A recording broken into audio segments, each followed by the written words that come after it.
أشهد أن محمدا عبده ورسوله ولا نبي بعده. اللهم صل وسلم على نبينا محمد وآله وصحبه وسلم. اللهم سبحانك لا علم لنا إلا ما علمتنا وعلمنا ما ينفعنا وزدنا علما. اللهم ربنا آتنا في الدنيا حسنة وفي الآخرة حسنة وقنا عذاب النار. Amin. Bapak sekalian Allah Subhanahu wa taala, hari ini kita akan membahas kitab Zadul Ma'ad. Dan tema terakhir kita itu tentang petunjuk Rasulullah SAW terkait dengan perjalanan dan safar. Ada beberapa yang belum kita bahas. Wa kana idza raqiba rahilatahu kabbara salasan. Rasulullah SAW apabila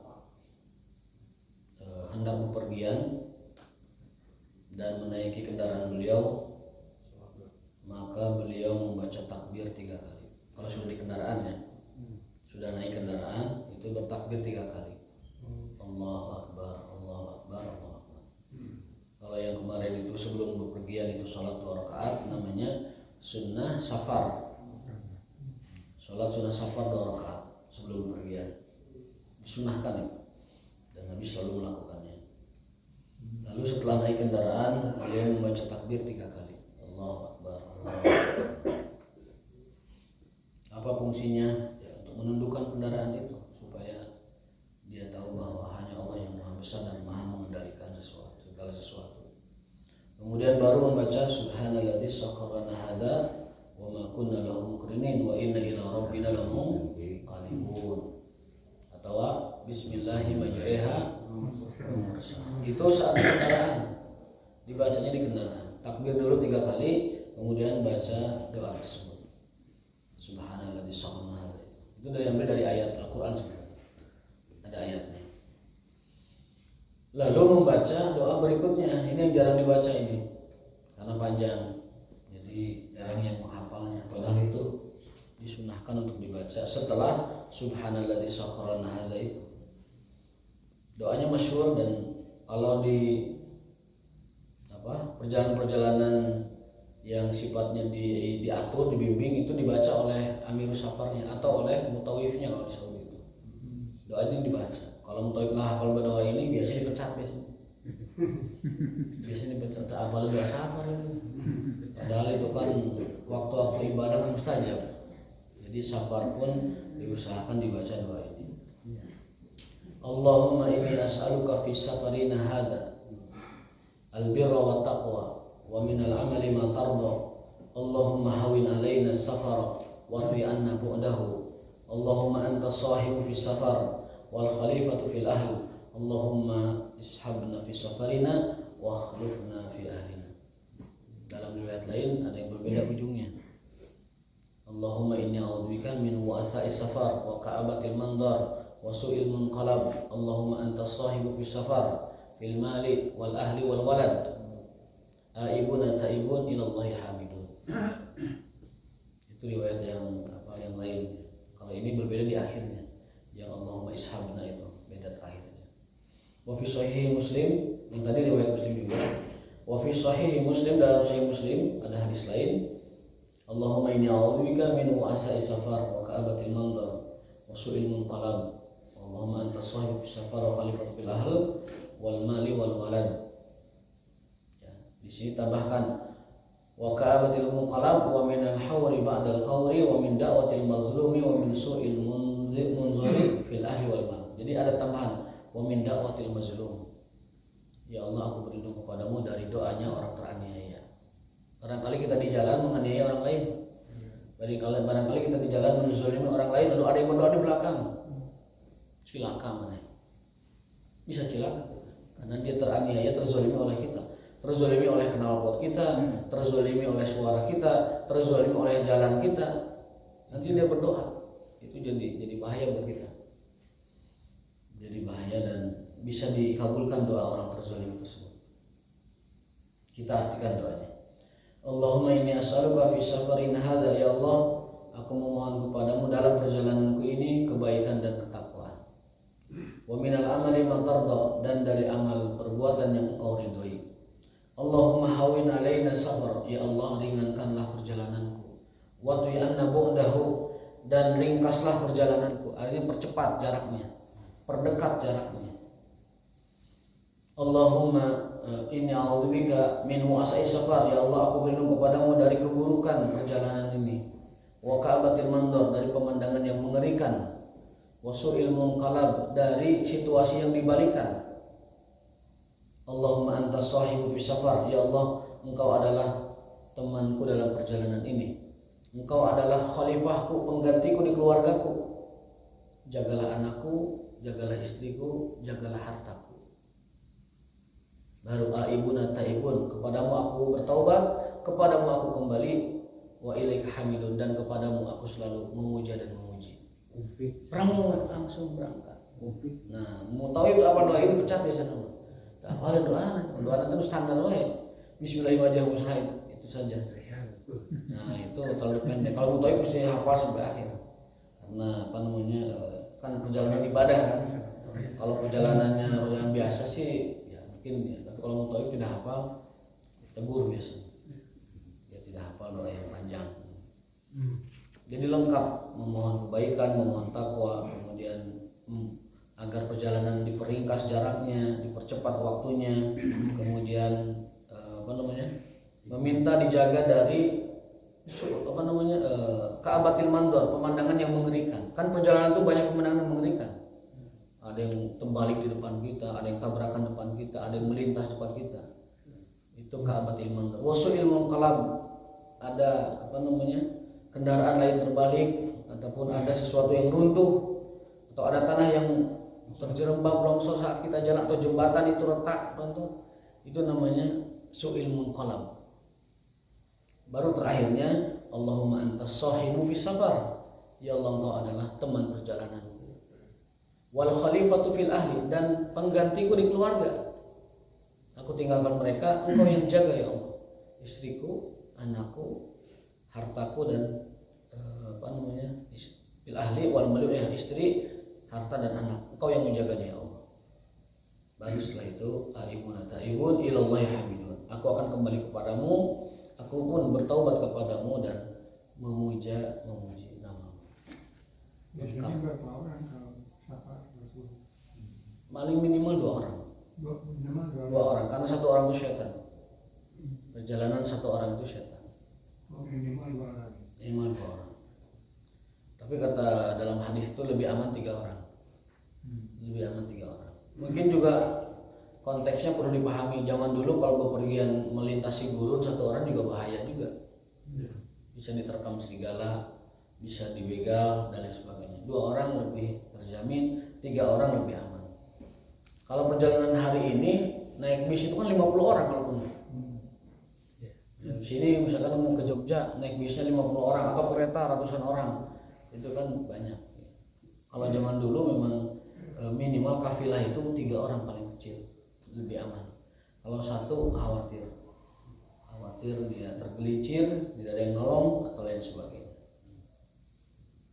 Intinya mah perjalanan 1 orang itu dilarang dengan makruh hukum.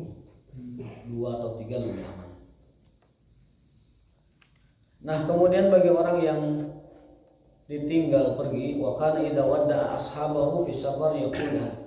Kalau orang yang ditinggal pergi, maka doanya adalah astaudiukallah dinaka wa amanataka wa khawatim amalika. Aku titipkan kalian kepada Allah, agama kalian, amanah-amanah kalian, dan amal perbuatan kalian. Kalau tidak hafal cukup depannya aja, astaudiukallah. Kita mau pergi tinggalin keluarga dengan apa? Yang ditinggalin dipesan doa ini, astaudiukallah. Aku titipkan kalian kepada Allah yang tidak pernah hilang titipannya. Titip kabatuna bisa hilang, dititipkan motor bisa dipakai motornya, leungit lah. Dititip rumah kuncinya, bawa masuk kalau orang tidak amanah. Astaudiukallah. Astaudiukallah. Astaudi itu kutitipkan. Astaudiukallah. Dah cukup itu aja. Kalau mau panjang tadi, dinaka wa amanataka wa khawatima amalika. Itu ada hadis di dalam riwayat Abu Daud dan Imam Tirmizi.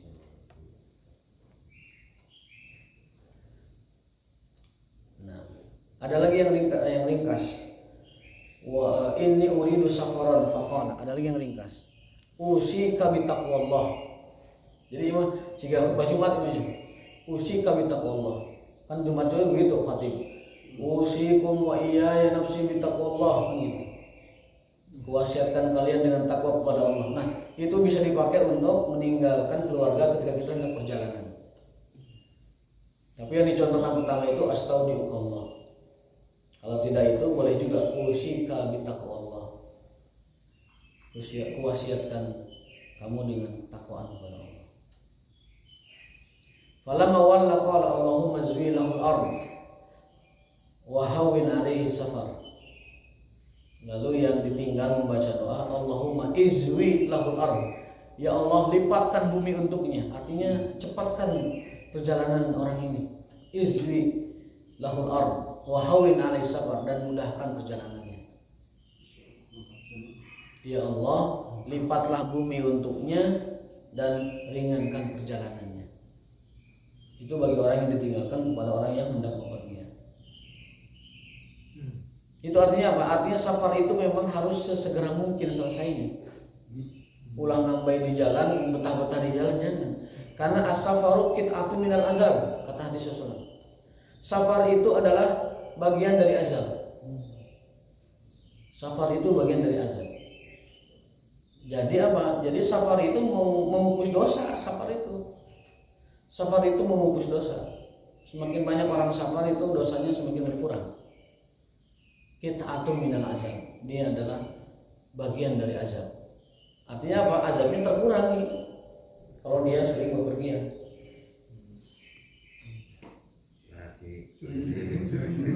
Sering bepergian, betul. Yang kedua, safar itu doanya dikabulkan.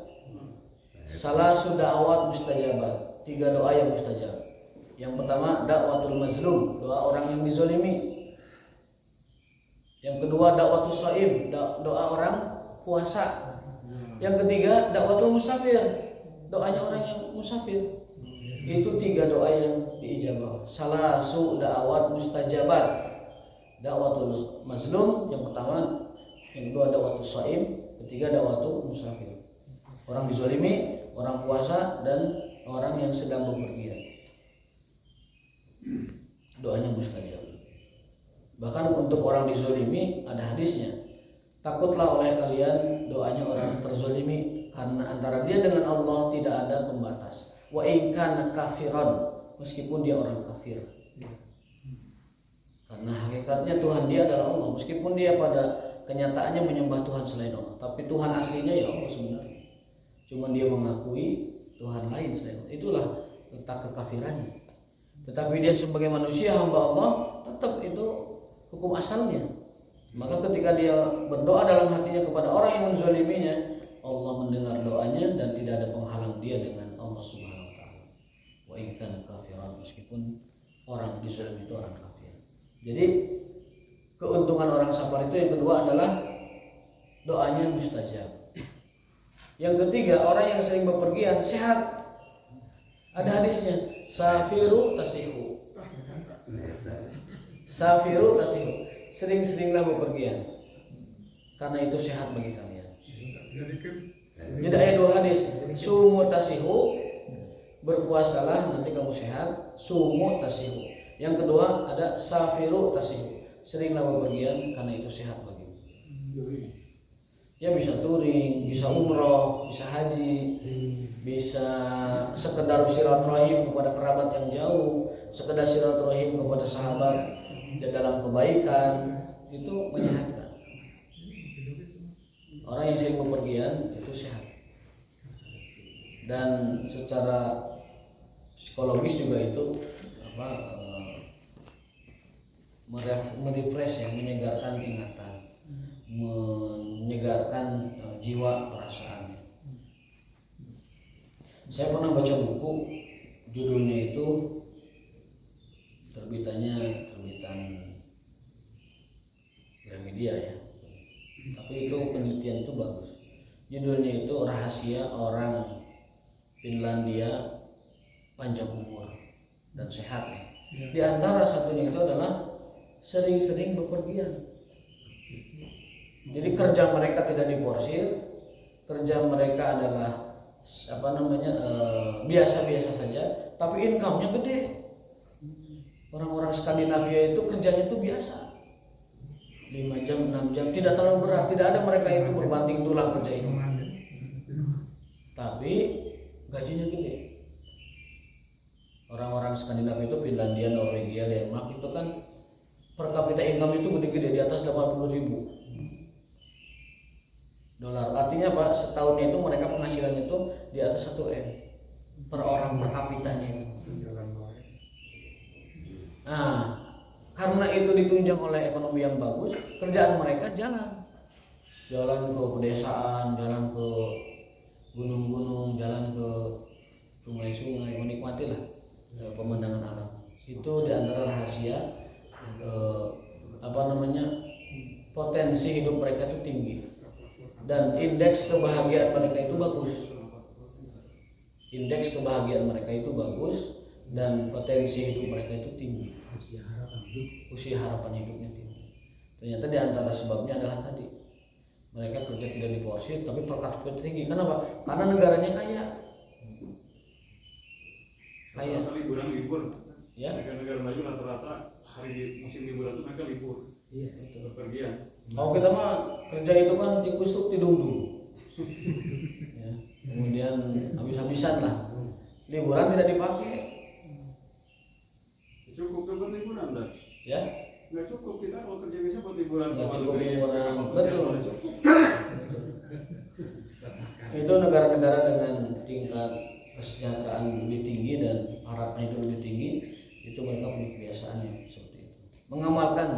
Mengamalkan ajaran Islam meskipun mereka tidak Islam. Safiru tasihu. Banyak-banyaklah bepergian, nanti kalian sehat. Hadis itu. Hadis. Kan ada yang sumu tasihu, ada safiru tasihu. Jadi itu safar keutamaannya. Satu, bagian dari pengurang azab, pengurang dosa. Yang kedua, doanya mustajab. Yang ketiga, bagus untuk kesehatan. Dan yang keempat adalah safar itu menyegarkan jiwa. Seluruh syariat Islam itu banyak bergerak, apalagi laki-laki disuruh sholat ke masjid, ya. Kemudian disuruh dia latihan panah, disuruh dia latihan berenang, itu fisik semua itu. Supaya orang Islam itu kuat. Karena Nabi bersabda orang Islam yang kuat itu lebih Allah cintai dan lebih baik, lebih bagus daripada orang Islam yang tidak kuat atau lemah. Meskipun keduanya itu adalah baik. Orang Islam yang lemah baik, orang Islam yang kuat lebih baik dan lebih dicintai oleh Allah Subhanahu wa taala. Wa kana Nabi sallallahu alaihi wasallam wa ashabuhu idza alau sanaya kabbaru. Nah, di dalam safar Nabi SAW itu kalau menemui tanjakan bertakbir. Pernah kita sampaikan dulu. Menemui tanjakan itu bertakbir. Wa idza habatu, lalu ketika menemukan turunan sabbahu, bertasbih. Fa wudi'at as-shalah ala dzalik. Jadi itu anjuran Nabi sallallahu alaihi wasallam. Wa kana sayruhu fi hajjihi al-anaq fa idza wajada fajwatan rafa'a as-sayru fawqa dhalika wa kana yaqulu la tashabil malaikah rifqatan fiha qalbun wa la jarasun. Ini bagi kita sih tidak berlaku, tapi disampaikan aja. Ini hadis riwayat Muslim, sahih ya. Tidak boleh safar kalian ada anjing atau lonceng Di bawah maksudnya. Iya. Karena malaikat tidak akan menemani perjalanan yang ada anjing dan loncengnya. Perjalanan safar di dalamnya ada anjing atau ada lonceng bel, maka la tashabul malaikah rifqatan, malaikat tidak akan menyertai perjalanannya. Artinya malah menjaga malaikat, tidak akan menaungi berkah dan rahmatnya kalau safar itu ada anjing dan lonceng. hadis riwayat Muslim. Orang mah tara mau lonceng, tara mau anjing itu boga tidak nguput begitu kan. Kamu di perjalanan kamu dalam perjalanan ada. Kalau lihat hadis umumnya sih begitu. Nah, perjalanan itu kan. Ayo batur bawa gitu ya. Di jalan. Ada orang lain batur bawa. Iya. Kalau lihat keumuman hadisnya sih sama. Tapi mudah-mudahan ini pendapat saya. Mudah-mudahan sih yang tidak niat bawa mah tidak kena itu. Bukan puasa kita. Bukan kontrol kita, bukan puasa kita. Dan zaman sekarang safar itu kita tidak bisa. Kalau safar publik ya safar kendaraan angkutan publik kan tidak bisa. Tapi sebenarnya kalau kita lihat aturan tidak boleh bawa hewan ternak itu nggak boleh. Ada aturan perjalanan itu dia tidak boleh bawa hewan ternak. Hewan ternak itu harus dibawa khusus. Bahkan dengan standar tertentu seperti karantina lah, seperti disuntik dulu lah segala macam. Karena berpotensi membawa penyakit kepada penumpang lain. Di pesawat ketat, di bis juga ketat. Saya pernah naik dari Tasik ke Prima Jasa, ada orang bawa nanti kan hayam, supirnya ngamuk, ulah turun. Mungkin anggapan dia bisa gandeng, penumpang lain terganggu. Belum lagi punya kotorannya, belum gandengnya terutama mengganggu kenyamanan penumpang lain. Karena di situ ada nomor aduan, bisa dipoto hayamnya kirimkan ke nomor aduan. Supirnya bisa diskors itu, 3 bulan tegawe. Di Prima Jasa itu ada layanan itu. Jadi supir itu ada siru penumpang. Lonceng karena dia simbol Nasrani, simbol agama lain. Ya. Kalau di rumah kan yang tidak masuk itu patung dan anjing. Malaikat tidak akan masuk ke rumah yang ada patung dan anjing. Malaikat yang dimaksud bukan malaikat pencatat amal, kan? Malaikat catat amal tetap kerja dia. Yang tidak masuk ke rumah yang ada anjing dan patungnya adalah malaikat rahmat dan malaikat berkah. Ya. Jadi ini perlu dipahami. Malaikat yang tidak akan memasuki rumah yang ada anjing dan patungnya itu adalah malaikat rahmat. Malaikat amal mah tetap masuk. Malaikat cabut nyawa tetap masuk. Malaikat rahmat itu dari 10 malaikat itu yang Al-Muwakkal bir rahmat itu termasuk adalah Mikail. Yang saya tahu Mikail, Malaikatur Rahmah. Itu koordinatornya Mikail. Nah, malaikat rahmat dan berkah tidak akan masuk kepada rumah yang ada anjing dan patungnya. Makanya rumah yang ada anjing ada patungnya, kalaupun ada malaikat, eta malaikat Israel sama malaikat pencatat amal. Israel namanya sudah diganti. Karena Israel itu bukan sebutan dalam Islam. Israel itu nama dari Bani Israel. Nama yang resminya adalah Malakul Maut. Dalam Al-Quran surat As-Sajdah, Qul malakul mautil ladzi wukila bihi. Katakanlah dialah malaikat maut yang diwakilkan untuk mencabut nyawa manusia. Jadi sekali lagi, rumah yang ada anjingnya, yang ada patungnya, itu tidak akan dimasuki oleh malaikat. Masuknya adalah malaikat rahmat dan malaikat berkah. Malaikat lain masuk. Lukisan yang dioleh tangan dia sama itu. Sama. Kalau foto enggak, karena foto itu kata para ulama, foto itu bukan lukisan. Dia itu refleksi. Ada objek diambil oleh teknologi lalu dicetak. Syekh Utsaimin masih membolehkan fatwanya ya, bahwa foto cetak itu fotograf ya, itu berbeda dengan foto taswir. Kalau tasawir yang dimaksud dalam istilah orang dulu dalam hadis itu lukisan. Ada objek dilukis. Kalau lukisan itu orang seperti mencipta. Maka nanti kan ada hadisnya. Allah akan menanyakan kepada para musawir, disuruh hidupkan itu yang dia lukis. Kan tidak bisa orang menghidupkan lukisannya. Allah menantang, coba kamu kasih nyawa itu lukisan kamu. Tidak bisa. Jadi kalau foto misalnya ada foto keluarga kita, ada foto pernikahan kita, ada lain sebagainya lah. Ada foto anak kita, itu tidak apa-apa. Karena itu mah refleksi atau fotografi. Tapi kalau lukisan sebaiknya pikirkan kembali lah. Kalau untuk lukisan sebaiknya pikirkan kembali, karena itu khawatir malaikat rahmat selama ini tidak masuk ke rumah kita dan tidak mendoakan kita. Kalau patung apa yang Semua patung, kalau patung patung kecuali patung minion yang kecil berdepan belakang. Karena mainan anak mah tidak. Maksudnya bukan patung manusia kan? Patung makhluk hidup. Manusia Makhluk hidup. Patung makhluk hidup. Jadi Burung. kalau patung burung, Burung kan makhluk hidup. termasuk satu patung. Termasuk patung burung, patung manusia, itu makhluk hidup, patung hewan. Yang boleh itu lukisan alam semesta. Lukisan alam semesta itu tidak apa-apa. Kita melukis alam semesta ya, melukis gunung, melukis pemandangan, melukis sungai, melukis kendaraan, tidak. Karena apa? Karena tidak punya nyawa. Allah tidak akan nyuruh orang itu menghidupkan. Karena apa? Karena tidak punya nyawa itu. Maka kalau mau ada lukisan di rumah kita, silahkan simpan atau tempelkan lukisan alam semesta, lukisan pemandangan indah, lukiskan apa namanya, kalau hobinya kendaraan, bisa gambar tayo, gambar tayo dilihat. Kendaraan kecil yang bisa tahu.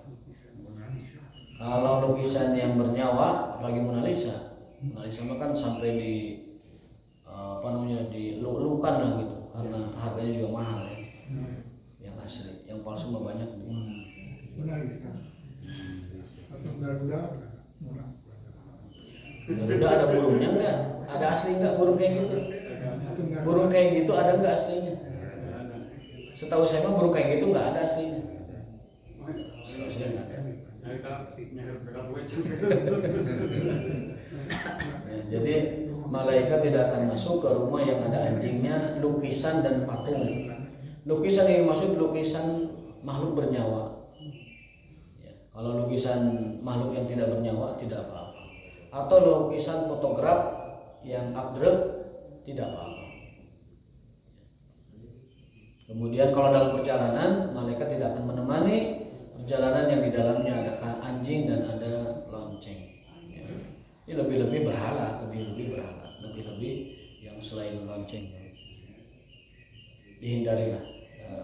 Mulai pikir-pikir lagi, jangan-jangan selama ini kita menyimpan sesuatu yang mendatangkan kemurkaan Allah Subhanahu wa taala. Karena malaikat tidak masuk ke rumah tersebut. Dan betul yang tadi berpergian jalan lanjut Allahu Akbar, Ya, turun subhanallah. Allah. Saya diajari di tabik itu kalau belok-belok subhanallah alhamdulillah Allahu Akbar. Kemudian kalau jembatan Allahumma rabbi salim salim. Kalau ketemu gereja atau tempat ibadah orang lain, la ilaha illallah, la ilaha illallah, la na'budu illallah. Betul. Itu mah mungkin tambahan. Tambahan. Dalam hadisnya itu najak, takbir, turun, tasbih. Kalau mau tambahin zikir lain ya silakan saja. Cuman yang dicontohkan nabinya ini gitu. Nambah juga sih. Kalau lagi nulis astagfirullah. Lagi touring lagi nulis astagfirullah. Najak, takbir, turun, tasbih, tapi nulis astagfirullah. Kalau lihat kemewahan, Ya. Lihat apa? lihat kemewahan. Kemewahan barakallah. Yang itu yang Ustaz yang di Ustaz la ilaha illallah apa? Tidak ada kemewahan kecuali kemewahan nanti di surga Allah. Ada juga Allahumma inni as'aluka min fadlik juga boleh. Pernah di DP Ustaz pernah deh. Allahumma inni as'aluka min fadlik. Masya Allah, tabarakallah mungkin. Laisal kemewahan apa Ustaz? Laisal jamal, laisal baha. Ada dua itu. Laisal baha illallah, laisal jamal illallah. Bisa kita berdoanya dengan kalau kita lihat rumah yang mewah atau properti yang bagus, kita cukup mengatakan masya Allah. Masya Allah. Kalau mau lengkap masya Allah, tabarakallah, supaya tidak jatuh ain. Iya. Ain itu sihir mata. Sihir mata itu benar adanya. Orang yang kena ain itu bisa jatuh, bisa sakit. Ya. Hati-hati dengan ain.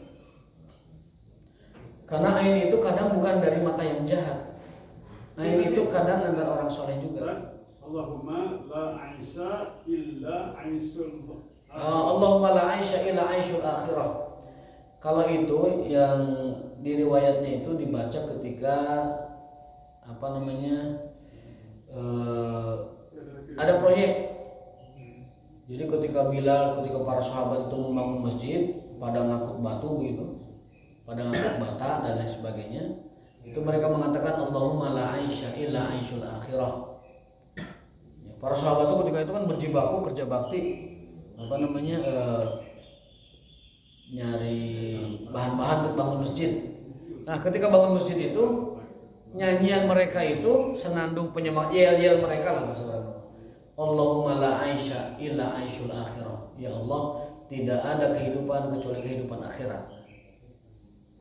Nah, bacaan semacam itu, dendangan semacam itu boleh dibaca kapanpun. Kita lagi perjalanan, kan mungkin zikir terus mah capek tuh, atau salawat terus juga capek, maka bacalah yang seperti itu.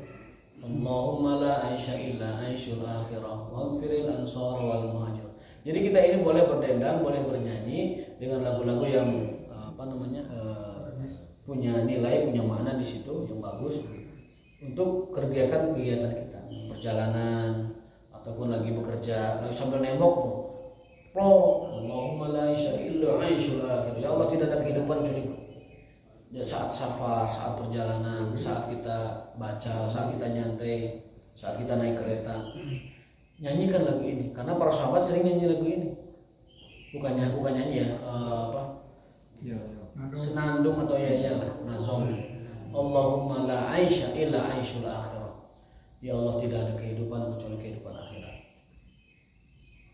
Jadi kalau ditanya apa yel sahabat, setiap kegiatan ada yel-yelnya. Ketika perang Badar apa yel-yelnya? Ahadun ahad, ahadun ahad. Celop musuh pae hiji ahadun ahad. Abu Jahal celop mati ahadun ahad. Duel perang tanding 1 lawan 1 menang ahadun ahad. Dan itu menggetarkan. Karena ahad itu kembali kepada Allah. Yang disebut itu Allah. Ahadun ahad. Yang dimana Allah Maha Satu, Allah Maha Satu, Allah Maha Satu. Kalau ini Pak, mim sama yang mimit. Kalau hamim, toha, kaf, ha, ya, ain, shad itu adalah disebutnya huruful muqatta'ah, huruf-huruf putus di dalam Al-Quran. La ya'lamuha illallah, tidak ada yang tahu artinya kecuali Allah. Tapi hikmah dari huruf itu adalah tantangan Allah kepada orang Arab waktu itu. Hurufnya sama seperti huruf kalian, ada kaf, ada ha, ada ya, ada ain, ada shad, ada ya, ada sin, ada qaf, ada ha, ada mim, sama dengan huruf kalian. Hai orang Arab jahiliyah, Quran teh sarua hurufnya jeung huruf maneh. Tapi kamu tidak akan pernah bisa bikin Quran seperti ini. Allah tantang, udahlah kalau kamu mau sok datangkan 10 surat, tidak bisa. Geus surat besok jian, tidak bisa. Saayat besok jian, tidak. Setengah ayat kamu bikin, enggak bisa. Orang Arab jahiliyah hurufnya sama, bahasanya sama, fushahnya sama, fasihnya sama, fasoha balaghahnya sama, tapi tidak bisa membuat Al-Quran. Itulah mukjizat Al-Quran, tidak bisa ditandingi oleh apapun. Dan sudah ada yang coba ya bikin surat itu? Sudah ada, Musailamah Al-Kadzab, nabi palsu bikin ayat. Al-Fil. Ada lagi yang mirip-mirip dengan Ad-Dukhan. Kacau bahasanya, enggak enak. Bahkan ada orang di filmnya itu, ada orang yang enggak, kamu ngarang-ngarang Quran, Quran nggak begitu, Qurannya Muhammad nggak begitu. Padahal dia juga sama orang kafir gitu. Tapi dia Quran Muhammad tidak begitu. Jadi secara bahasa itu garengkok dan tidak bisa diterima oleh fitrah gitu.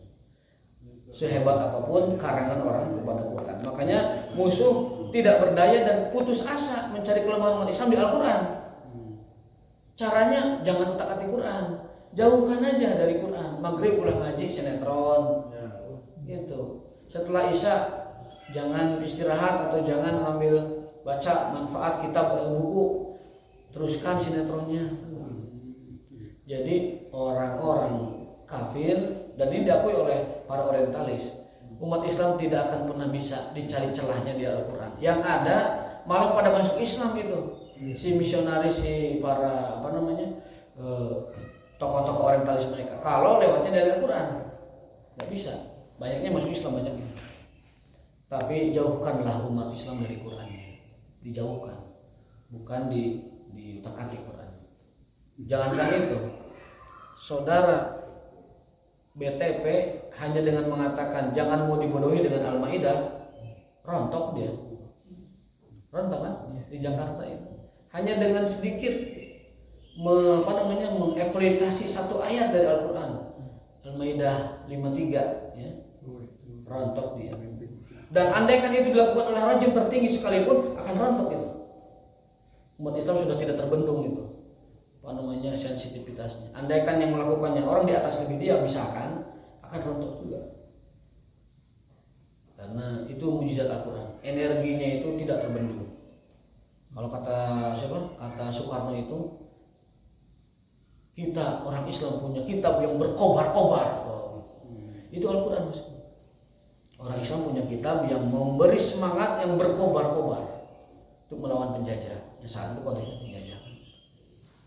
Jadi itulah kehebatan Al-Quran. Nah, betul tadi bahwa lantunan senandung ataupun apa namanya tadi yel-yel para sahabat itu Allahumma la aisha illa aishul akhirah. Dan Nabi menyaksikan itu membiarkan mereka. Artinya apa? Artinya takrir, beliau membolehkan kita menyanyikan lagu itu. Cuman lagu yang hafal oleh kita bukan lagu itu misalnya. Lagunya Jayanti. Lagu Jayanti. Nah, ini tadi ditanyakan oleh Dr. Hikmat. Wa kana yaqra'u lil musafir, makruh hukumnya musafir itu pergi sendirian. An yasiru bilail, terutama malam hari. Faqala law ya'lamun nasu ma fil wahdati ma sara ahadun wahdahu bilail. Andaikan orang-orang tahu bahwa perjalanan seorang diri itu tidak baik, dia tidak akan mau perjalanan sendiri. Tapi yang saya pahami ini mungkin konteksnya zaman dulu ya. Kalau melewati gurun, melewati gunung-gunung gelap atau sabana, belukar dan sebagainya. Kalau zaman sekarang kan perjalanan relatif aman. Jalmi, satu bisnya juga penuh, kereta juga penuh. Mungkin ini masih berlaku jika perjalanannya mirip-mirip kayak gitu misalkan. Pernah naik gunung sendiri jangan. Di Perjalanan kurus keren. Ya. Perjalanan kurus keren sekali. Perjalanan kurus kan banyak kan ya, ada 6 orang, 3 orang, ada amirnya. Itu tertibnya bagus. Ya. Tertibnya bagus. Ada amir, ada adab, ada apa namanya? Tujuannya juga dakwah. Paling ideal itu safar seperti itu. Tujuannya dakwah, tujuannya silaturahim atau lain sebagainya. Kemudian adabnya dijaga, ada amirnya dan doa-doanya dibaca. Itu safarnya berkualitas. Pembekalannya sempurna. Pembekalan sempurna. Itu berkualitas safarnya.